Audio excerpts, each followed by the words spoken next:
Hey guys, Ender here. Welcome back to another video. In today's video, we're going to go over some big news things regarding the next update for Battlefield 2042 that may be releasing sooner than any of us thought. But first, guys, today is the first day ever I will be trying to stream on YouTube. I'm not switching over to YouTube yet. This is just a test stream to see how I like it, see how the viewers like it. So I might be live right now while you're watching this video. I'm going live at 2 p.m. EST, which, if you're watching this video as soon as it comes out, is roughly 7 hours from now. So if you're watching this and I am live, drop by and say hello in the chat, especially if you've never been to a stream before. Would love to see some of you guys there. And as always, hit the like button and subscribe to the channel for future Battlefield news videos, montages, weapon overviews, tips and tricks, settings guides, and just generally FPS content. Now, right off the bat, an extremely irritating glitch that has plagued the game for God knows how long. In Update 2.2, which is what they're calling the next Battlefield update already, they're finally going to fix the dreaded floating laser sight bug, so that will be coming in the next update. Another thing that DICE stated they were aware of on the Battlefield forums is the fact that the AK-74SU is currently completely unavailable. They are aware of this, and they say it will become available for play again in future game update. Maybe there's a problem with it, I'm not sure, but they've removed it for some reason.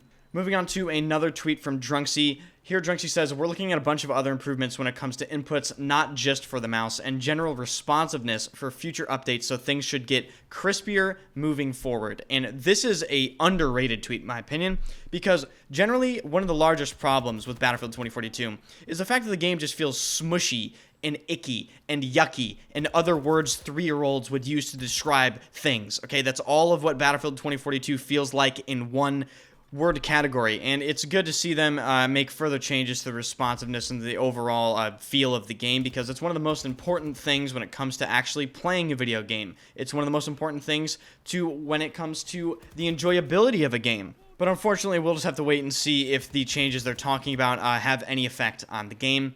Now, moving on, they're actually thinking about adding a jet category separate from other vehicle categories, which is excellent, because this is one of the biggest things when it comes to vehicle balance that Battlefield 2042 is missing, because you have these stealth helicopters flying around and these attack helicopters uncontested on some maps, and that wasn't the case with games like Battlefield 3 or 4. There was always at least one jet to kind of quell the attack heli domination, or at least be a mild irritant for these good attack heli pilots, and it will help balance the game out.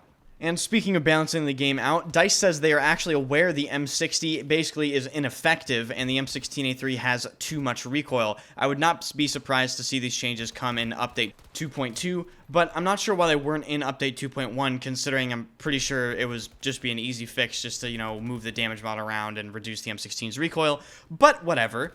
Now, moving on to a massive thing, actually. DICE says every patch and season of Battlefield 2042 will bring more vault weapons to all-out warfare from now on. This is actually huge, because this is a fairly large bump up in content, even if they're only moving portal weapons to the base game. One of my biggest complaints with Battlefield 2042 is that the game is just boring when it comes to the weapons you have to use. Like, there's very little variety. Even now, there's quite little variety. And the more weapons you can add, the better.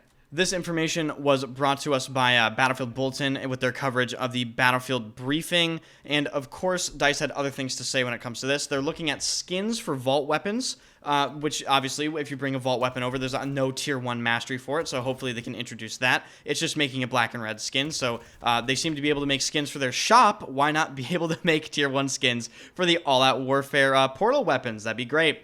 As far as shotguns, the amount of pellets and performance at a distance is something they're looking at. For the LMGs, they must not feel like ARs with big magazines, is something DICE stated, which is interesting because the Advances change for Update 2.2. Basically, the Advances is getting nerfed in the next update, which is fantastic, because that's exactly what the Advances is. It's an AR with 200 rounds and no recoil. LMGs right now, in my opinion, are just a direct upgrade at range for sure over ARs. If you made it this far in the video, I really do appreciate it. Be sure to check if you're subscribed and like the video. And hey, check if I'm streaming. Would love to see you guys there. Now, as far as the Update 2.1 that happened just recently, the renewal map update, I'm not really sure it did much.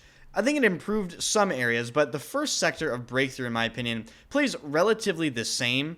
And I'd like to say the same for the second sector, but the sector past the wall in the green fields and this big science building, whatever you want to call it, I think that area does play quite differently with some of the walls they put, and obviously the sandbags. We can't forget the sandbags.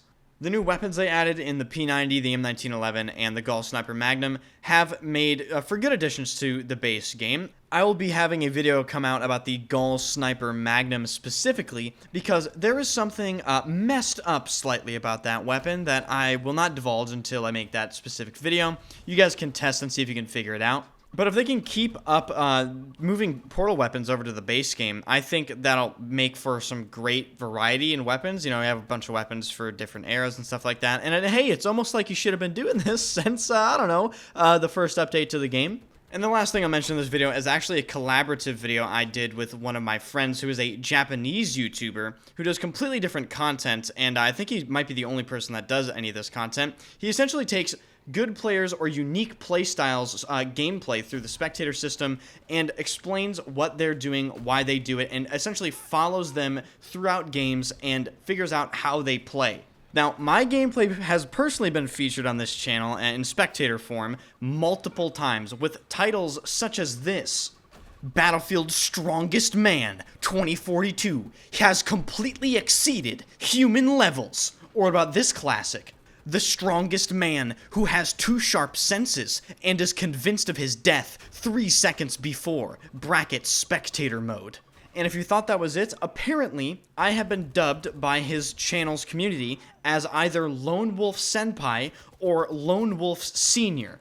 So I'll link the collaborative video we did in the description down below. The comment sections for these videos are hilarious. If you want to copy paste all of this stuff in Google Translate, you're going to get some great translations. And that's about it for this video, guys. So if you enjoyed the video, hit the subscribe button and join the Discord, follow your boy on Twitter, and come by the YouTube stream if I am streaming. I would love to see some of you guys there. I'll see you guys later.